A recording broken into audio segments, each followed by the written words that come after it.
37 years. The first newsprint newspaper for QNotes in June 1986.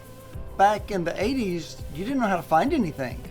But if you were an alcoholic, you want to go to a LGBTQ Alcoholics Anonymous meeting, or if you wanted to go to a church or an AIDS service organization, then you could go to QNotes and find where those things are. And sometimes it's just a phone number. You have to call and find out where the actual location is because, for safety reasons. I had the opportunity to write about a local nonprofit organization, Pour No More. Pour No More is a solution. The journalism component allows us to share that. So the Black trans woman, as a result of reading QNotes and receiving that information, she now knows that she has a safe, affirming resource. We learned early on around Solutions Journalism Network, we always ask the question, who's doing it better? And that often helps us find sources for stories or story ideas. The answers aren't easy. The answers are nuanced, and Solutions Journalism helps uncover some of those nuances of stories that just surface journalism may not do. As people get more and more news through social media and other outlets, people are searching for something deeper, and they want something different than what they're seeing on social media. Trust is a huge factor in the media now. And if you're showing solutions to problems, that's building trust.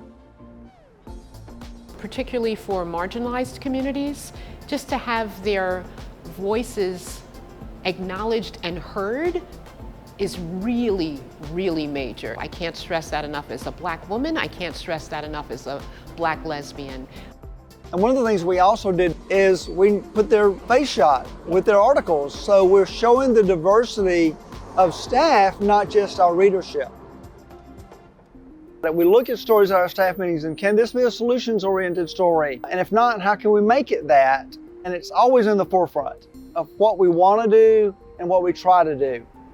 I think we really encourage our writers to take SJN 101. We pay our people to do it, because we want them to have that experience, we want them to have that training. It's major. It's affirming. It can be mobilizing. We have an opportunity through solutions journalism to lift people up during times where solutions seem few and far in between, so it gives hope.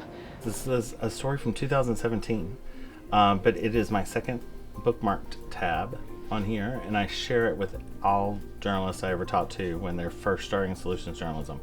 But it was just a really quick 4 ingredients of what it takes, and it is always there when I'm writing a story.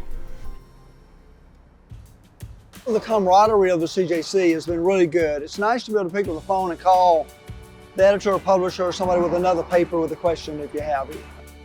Just know that we're included in that team. We're probably the smallest member of the collaborative. And sometimes the smallest member of the cohorts. And we don't get treated that way. And it helps, opens us up to new ideas, different ways to reach the community or different ways to report on something.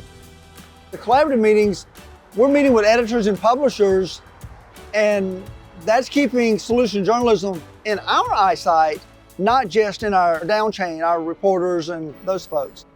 It gives us something to sell. I think it's more fundable. I think that solutions journalism, it allows us to look at these things in bigger projects that are more compelling and more impactful.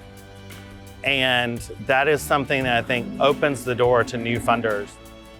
Our stories, our experiences are more nuanced. It teaches you and helps you to dive deeper. If we're not telling the nuanced stories, we're not telling the stories.